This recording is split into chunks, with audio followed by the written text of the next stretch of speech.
তিন নম্বর, ওয়ারাজুলুন কলবুহু মুআল্লাকুম বিল মসজিদি, ওই লোক যেই লোক মসজিদের সাথে তার অন্তরটা ঝুলে থাকে। মুয়াজ্জিনের ব্যাপারে আল্লাহর নবী ফরমান 7 বছর যেই ব্যক্তি আযান দিয়েছে, 7 বছর, কয় বছর?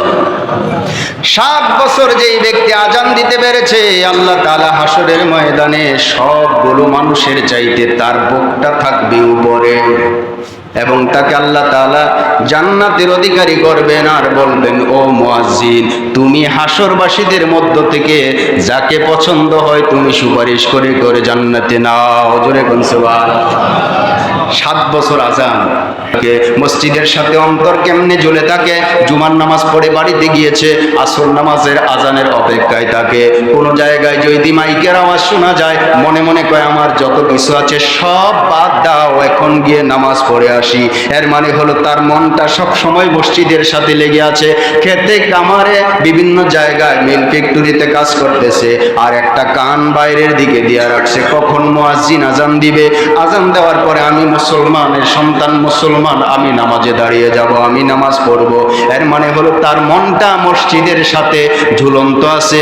নবীজি ফরমান, ওয়ারাজুলুন কলবুহু মুআল্লাকুম বিল মসজিদি, ওই লোক 3 নম্বরে জান্নাতে আরশে আজিমের ছায়া পাবে যেই ব্যক্তি থাকবে বাইরে অথচ তার দিলটা থাকবে মসজিদে ঝুলন্ত। জোরে বলেন সুবহানাল্লাহ।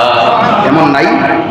ওই কৃষি কাজ করতে গেছে, মনে মনে কয় আজানটা না জানি কখন দেয়, আজানটা না জানি, মানে সে আজানের অপেক্ষায় আছে, আজান দিলে নামাজ পড়বে, মসজিদে দৌড়ে যাবে।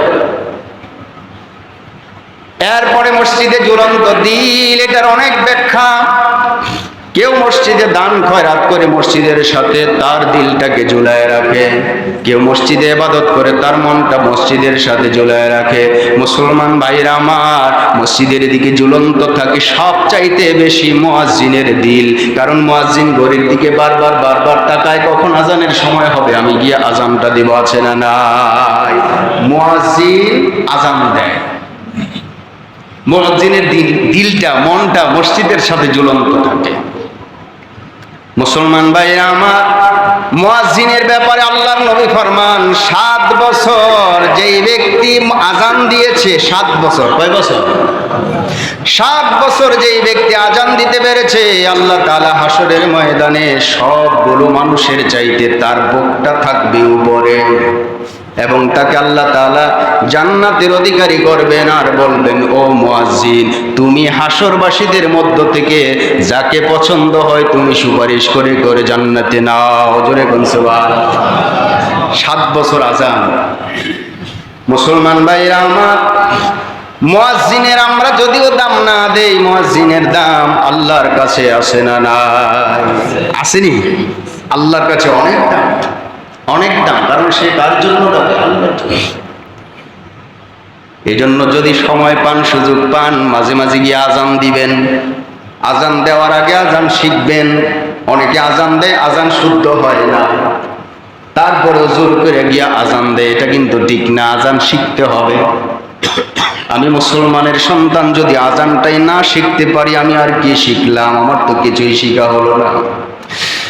এজন্য আমার প্রাণের ভাইয়েরা, আজান দেওয়া বড় সওয়াব। কঠিন দিনে আল্লাহর কাছে বলতে পারবেন, আল্লাহ, আমি তো 2-1 বার আজান দিয়েছিলাম, মহল্লার মানুষগুলোকে তোমার দিকে আহ্বান করেছিলাম, যদিও আজকে আমার আমল নাই, ওই দিন আজানের কারণে তুমি আমার ইচ্ছে করলে মাফ করে দিতে পারো। আল্লাহ বলবেন, যাও যাও, করে আমার আজানের কারণে মাফ করে দিছি। জোরে কোন সুবহানাল্লাহ। আমার আব্বা 45 বছর মসজিদে বিনা পয়সায় আজান দিছে। মসজিদে 45, আমার আব্বা 45 বছর বিনা পয়সায় আজান দিয়েছে। আমার আব্বা মসজিদের মুতাওয়াল্লি, বিনা পয়সায় মসজিদে 45 বছর আজান দিতে পারে। কেমন মানুষ হইলে?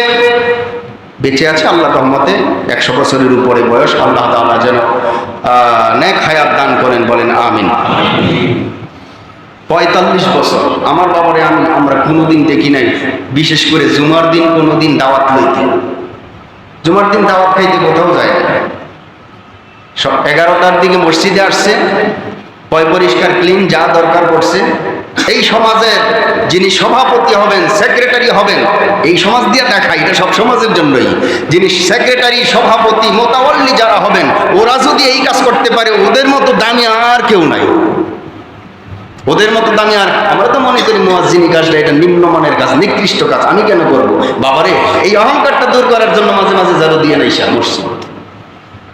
এই অহংকারটা দূর করার জন্য মাঝে মাঝে মসজিদ ঝাড়ু দিবেন, ওই ওযুখানাটা পরিষ্কার করবেন, মাঝে মাঝে বারান্দাটা ঝাড়ু দিবেন।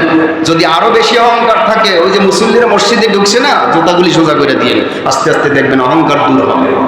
আমি মোতাওয়াল্লি, আমি কি কবরে গেলে মোতাওয়াল্লি হয়ে যাব নাকি সাধারণ মুসলমান হয়ে যাব? আমি ইমাম, আমি খতিব, আমি কি খতিব হয়ে কবরে যাব? আমি সাধারণ একজন মুর্দা হয়ে কবরে যাব।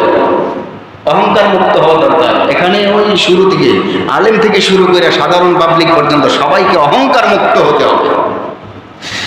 আমার প্রাণের ভাইয়ের, আল্লাহ তাআলা, আল্লাহর নবী বলেন, ওয়ারাজুলুন কলবুহু মুআল্লাকুম বিল মসজিদি, ওই লোক যার অন্তরটা, যার দিলটা মসজিদের থাকে, সাথে ঝুলন্ত থাকে।